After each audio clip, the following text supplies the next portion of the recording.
Buenas tardes, profesora y compañeros todos. Mi nombre es Andrés Mendoza Tenorio. Voy a presentar a mi grupo número 3, Marcelo Rojas, Mendoza Torres, Mongrú Chauca, Moreno González, Núñez Sea, Osores Barja y Padilla Ruiz. En esta oportunidad, mis compañeros van a hablar de nuestro bate César Vallejo y luego una parte importante de la novela Tusteno, y por último nuestro teatro grupal que hemos desarrollado de un fragmento de la novela Tusteno. En esta oportunidad voy a hablar sobre la importancia de la novela Tusteno de nuestro bate César Vallejo. Fue publicado por primera vez en 1931 y es una crítica social y política de la realidad peruana en esa época, ¿no? Tusteno es considerado una obra clave en la literatura peruana y latinoamericana. Vallejo logra retratar de manera vivida la realidad social y política del país, y su estilo innovador ha influenciado en generaciones posteriores de escritores. El Tusteno demuestra un evidente propósito social, la denuncia del abuso y explotación de los indios por parte del imperialismo norteamericano y el servilismo de la clase dominante peruana frente a este. La novela se desarrolla en la década de 1910 y se centra en la empresa estadounidense Mining Society, que se apodera de las minas de Tusteno en Quivilca, Perú. Ante el inminente ingreso de los Estados Unidos a la Primera Guerra Mundial, la gerencia de esta mina dispone agilizar la extracción del mineral, y así empieza el reclutamiento de peones y empleados indios para las labores mineras. Resalta un personaje llamado José Marino, dueño de un bazar y contratista de peones, y con su hermano Mateo forman la sociedad Marino Hermanos, y tiene exclusividad comercial con la empresa minera. Estos personajes ambiciosos y despiadados despojan a los indígenas soras de sus tierras a cambio de objetos sin valor. En dicho bazar, José Marino lleva a cabo reuniones con los altos mandos de la mina, incluyendo los administradores extranjeros de dicha mina, Mr. Tai y Mr. Weiss. Durante estas reuniones, José Marino entrega a su amante Graciela, llamada La Rosada, al comisario Baldassari, en un intercambio de favores que terminó con la violación y muerte de Graciela. Ante la fuga de los trabajadores de la mina, los hermanos Marino solicitan ayuda del prefecto, llamado Luna, para capturar a los fugitivos. Luna se muestra interesado debido a que su involucramiento en la selección de reclutas para el ejército. Durante este reclutamiento, dos jóvenes indios, Isidro Yepes y Braulio Conchucos, son capturados y llevados a la fuerza a Colca, donde Braulio muere debido al maltrato sufrido. Resalta este otro personaje, Servando Huanca, un herrero valiente contra la injusticia, y desencadena una revuelta en el pueblo que es brutalmente reprimido por los gendarmes. Llamados gendarmes son los policías, ¿no?, de esa época. Varios indios son arrestados y acusados por subversión. Los hermanos Marino solicitan al subprefecto que seleccione a alguno de ellos para enviarlo a trabajar a la mina y así cumplir su contrato. Esta historia concluye con discusiones políticas entre Huanca, llamado el apuntador de la mina, y el agrimensor Leonidas Benítez, quien habla sobre el movimiento revolucionario mundial y su deseo de luchar por la liberación de los oprimidos. A continuación, vamos a continuar con el teatro que van a participar mis compañeros. La historia relata la empresa norteamericana Mining Society, se adueña de las minas de tungsteno de Quivilca, situada en el departamento del Cusco. Los altos mandos disponen a agilizar la extracción del mineral. Así empieza el reclutamiento de peones y empleados indios para las labores mineras. Primero parten del Colca, capital de Quivilca, donde se encuentra cerca de las cabañas de los Suoras, indígenas que se habían mantenido hasta entonces alejados de la modernidad. José Marino, quien junto a su hermano Mateo forman la sociedad Marino Hermanos, quien tiene la exclusividad comercial con la empresa minera ya mencionada. Ambiciosos y desalmados, empiezan por arrebatarle sus tierras a los indios Soras, dándoles a cambio objetos de bajo valor. José Marino se reúne con los dos administradores extranjeros, Mr. Tai y Mr. Wiss. En una de sus reuniones, José Marino decide entregar a su amante Graciela, llamada La Rosada, al comisario Baldassari para que la cuide durante su viaje. Pero la verdad es que se trataba de un intercambio de favores. La reunión ocurre en una gran borrachera que termina con múltiple violación y muerte de la muchacha. Oficialmente Graciela fallece por muerte natural, pero todo el pueblo sabe la verdad.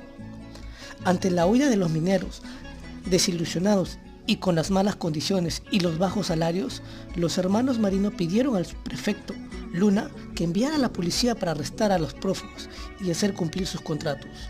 Luna propone excusas para no hacerlo, porque está demasiado ocupado reclutando para el ejército.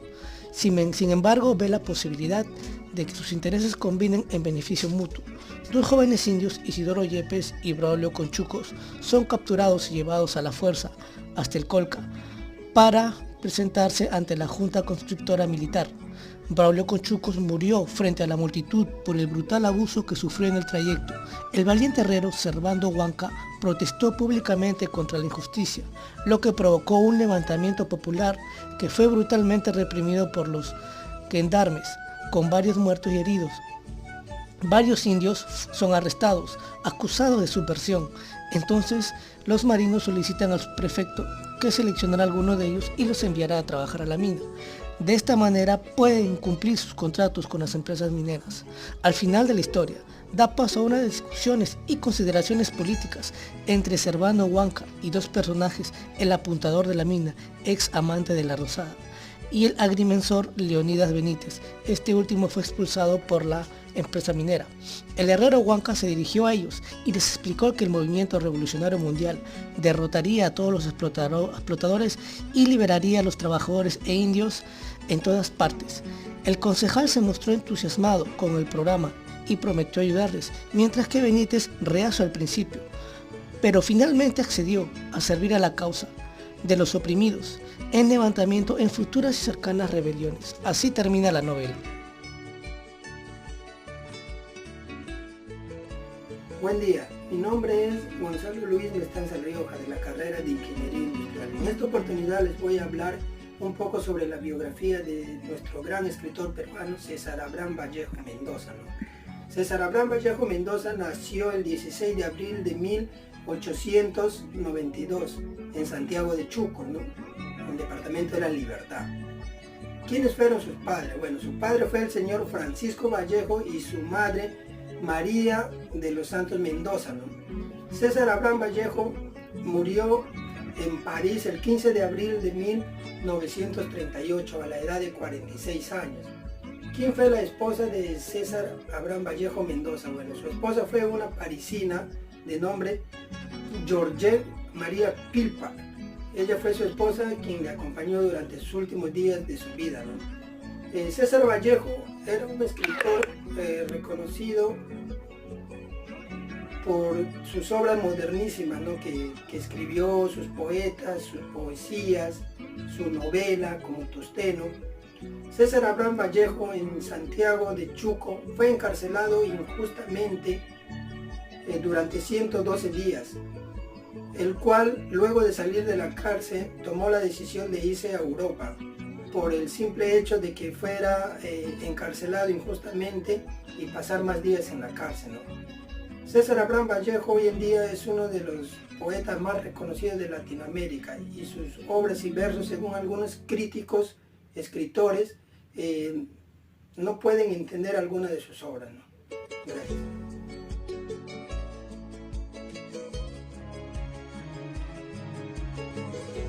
Buenas noches, compañeros, buenas noches, profesora. Mi nombre es Renzo Marcelo Rojas y en esta parte hablaremos de los estudios de César Vallejo. En 1913 regresó a Trujillo con el propósito de retomar sus estudios universitarios en letras. A fin de costearse sus estudios, trabaja como maestro en el Centro Escolar de Varones número 241 y luego como profesor del primer año de primaria en el Colegio Nacional de San Juan, donde tuvo como alumno a un pequeño Ciro Alegría, que más tarde se convertiría en un gran novelista. El 22 de septiembre de 1915 se gradúa de bachiller en letras con su tesis El romanticismo en la poesía castellana. En 1916 frecuenta con la juventud intelectual de la época, agrupada en la Bohemia Trujillana, conocida luego como Grupo Norte, donde figuran Antenor Orrego, Alcides Espelucín, José Eulogio Garrido, Juan Espejo Asturrizaga, Macedonio de la Torre y Víctor Raúl Aya de la Torre. Publicó sus primeros poemas en los diarios y revistas locales, algunos de los cuales son recogidos por Publicaciones de Lima, y se enamora de María Rosa Sandoval, una joven atractiva e inteligente que fue la musa inspiradora de algunos de sus poemas, Los Heraldos Negros. Gracias. Buenas tardes, compañeros. Yo voy a hablar un poquito sobre nuestro querido poeta César Vallejo. En el año 1910 trabaja en Santiago de Chuco, en la zona minera de Quirubilca. En el año 1912 trabaja en la hacienda azucarera Roma como cajero ayudante. En el año 1913 regresa a Trujillo y trabaja como maestro en la Escuela de Varones. Fue director en el Colegio Barros en Lima. En el año 1919 trabaja en el Colegio Nuestra Señora de Guadalupe en Lima. En 1923 también fue docente en el Colegio Nuestra Señora de Guadalupe, donde llega a cesar. Eso es todo. Muchas gracias.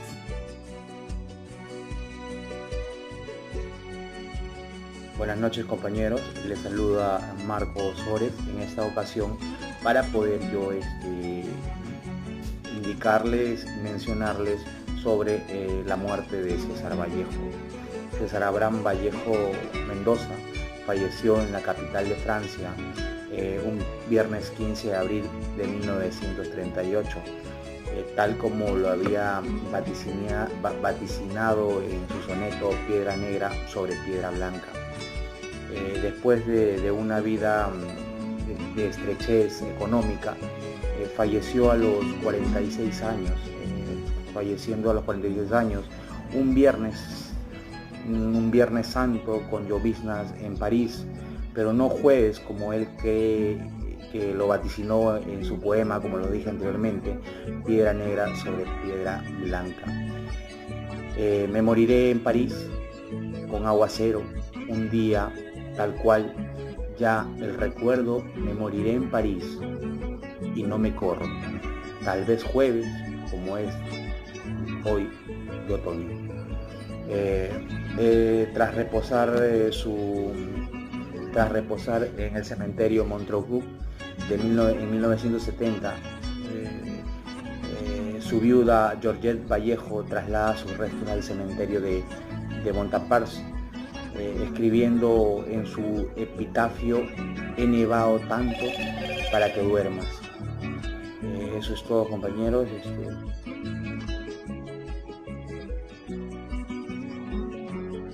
Hola profesora, me presento, mi nombre es Mario Oscar Mongrut y en esta ocasión vengo a hablarles un poco sobre las obras escritas por César Abraham Vallejo Mendoza. Entre las obras más importantes de dicho escritor tenemos, para comenzar, Los Heraldos Negros. Fue el primer poemario de Vallejo, escrito en el año 1918, y esta obra se centra más en el hogar, se centra en la familia, se centra en la religión, entre otros temas. También tenemos Trilce, escrita en el año 1922, y este poemario fue el más conocido de Vallejo.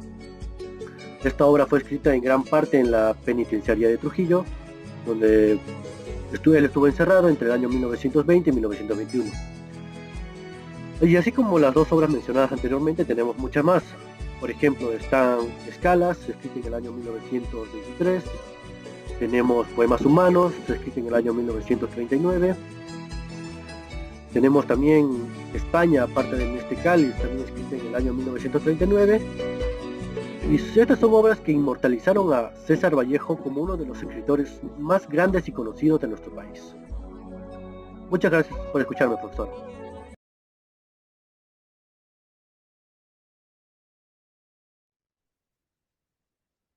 Estos indios soros son simples y fáciles de engañar. Intercambiamos sus valiosas tierras por objetos sin valor.